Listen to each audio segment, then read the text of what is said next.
Hello दोस्तों जीवन में हम चाहे कुछ भी काम चालू करना चाहें, जैसे सेलिंग हो, चाहे वो खुद का बिजनेस हो, या फिर कोई कंपटीशन की तैयारी हम करना चाह रहे हों, या फिर हम नेशनल या इंटरनेशनल लेवल पर अपना नाम बनाना चाह रहे हों, या कुछ क्रिएटिव हम करना चाह रहे हों, या ये सब चीज़ें हम कर रहे हों, हमें इन सब में सफलता पाने के लिए एटलीस्ट 4 डिसीजन को लेना होता है। जैसे जब हम किसी सफल आदमी को देखते हैं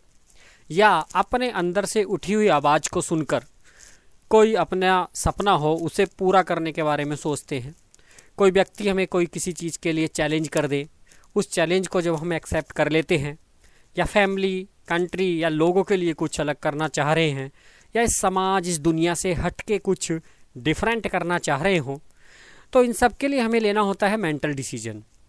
मेंटल डिसीजन मतलब मुझे ये सब करना है, हमें मेंटली प्रिपेयर होना होता है। लेकिन मोस्टली लोग ये डिसीजन नहीं ले पाते क्योंकि उनकी सोच छोटी है और कॉन्फिडेंस का अभाव होता है। मेंटल डिसीजन लेने के बाद जब हम उतरते हैं फिजिकल एफर्ट्स करने के लिए, वो भाग दौड़ करने के लिए, वो अपने शरीर को कष्ट, वो पेन देने के लिए,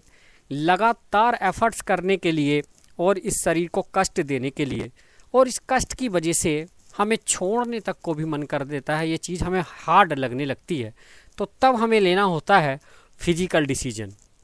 इस समय हमें अपने आप को बताना होता है कि मैं तब तक नहीं रुकूंगा जब तक मैं सफलता नहीं पा लेता, क्योंकि मुझे हार्ड वर्क करना अच्छा लगता है और मैं लंबे समय तक अपना काम कर सकता हूँ। साथ ही साथ मैं इस पेन को भी सहन कर सकता हूँ, क्योंकि मैं जानता हूँ अगर पेन नहीं तो समझ लो गेन नहीं। लेकिन 70% लोग इस डिसीजन को नहीं ले पाते और क्विट कर देते हैं, ये सोचकर कि यार इसमें बहुत झंझट है, इसमें बहुत फिजिकल एफर्ट्स है, बहुत फिजिकल पेन है। तो फिजिकल डिसीजन लेने के बाद जब हम मार्केट में उतरते हैं, लोगों से मिलते हैं, अपने आइडियाज शेयर करते हैं, अपने प्लान कर शेयर करते हैं, या कुछ चीज़ें लोगों से हम करते हैं, तो लोग हमारी मजाक बनाते हैं, वो हमें नहीं सुनते, हमारी बातों पे ध्यान नहीं देते, यहाँ तक कि वो हमारा मजाक बनाते हैं, तरह तरह की बातें करते हैं, और कभी कभी हमारे अपने लोग भी हमें छोड़ के चले जाते हैं। हमें चारों तरफ से निराशा हाथ लगती है और ऐसा लगता है कि अभी सब कुछ छोड़ के कहीं दूर चला जाऊं। तो इस कंडीशन में हमें तीसरा डिसीजन लेना होता है, और वो है इमोशनल डिसीजन। इस डिसीजन को लेने के बाद हमें कहना होता है कि मैं एक विनर हूँ, मैं एक बेहतरीन इंसान हूँ, मैं हारने में बिलीव नहीं करता, मैं कभी हारता नहीं, या तो जीतता हूँ या कुछ सीखता हूँ,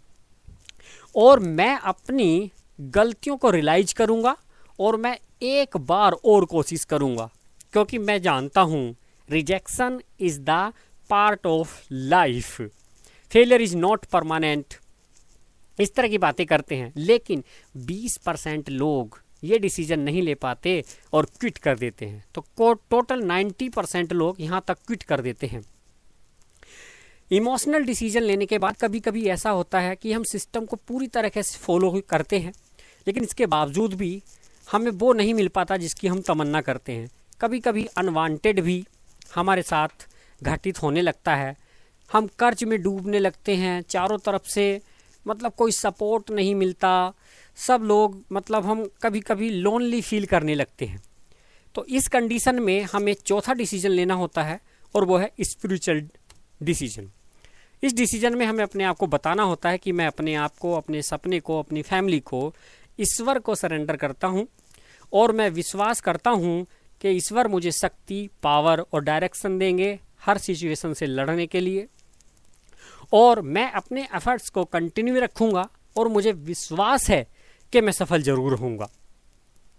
साथ ही साथ मैं जानता हूँ कि भगवान मेरी परीक्षा ले रहे हैं, और मैं इस परीक्षा में जल्द ही कामयाब हो जाऊँगा, सफल हो जाऊँगा। तो दोस्तों, इस डिसीजन तक केवल 10% लोग ही हैं जो ये चारों डिसीजन को ले पाते हैं, और वे लोग हैं जो अपनी ज़िंदगी को अपनी ज़रूरतों के हिसाब से नहीं, अपने सपनों के हिसाब से जीते हैं। तो दोस्तों, किसी भी फील्ड में जो सक्सेसफुल इंसान हैं, चाहे वो कोई भी फील्ड हो, उनका फील्ड का कोई मैटर नहीं है, वो इन चारों डिसीजन के बारे में जानते हैं। तो हम भी इन चारों डिसीजन को लेके, हमारा चाहे कोई भी फील्ड हो, चाहे खिलाड़ी हो या कोई बिजनेसमैन या कोई प्रोफेशनल वर्क हम कर रहे हों, इन चारों डिसीजन को हमें ज़रूर लेना है अगर हम किसी पर्टिकुलर भी फील्ड में भी अगर सक्सेस पाना चाहते हैं। तो वीडियो को शेयर कीजिए सर ज़्यादा से ज़्यादा, ताकि दूसरे लोग भी इसका फ़ायदा उठा पाएँ। और कमेंट्स के थ्रू मुझे बताइए कि वीडियो कैसे लगी। चैनल पे पहली बार आए हैं तो इसे सब्सक्राइब कीजिए और साथ ही साथ बेल आइकन को हिट करना ना भूलें, ताकि आपको लेटेस्ट अपडेट मिलती रहे। वीडियो को अंत तक देखने के लिए और मेरे साथ बने रहने के लिए आप सबका तहे दिल से धन्यवाद। Thank you.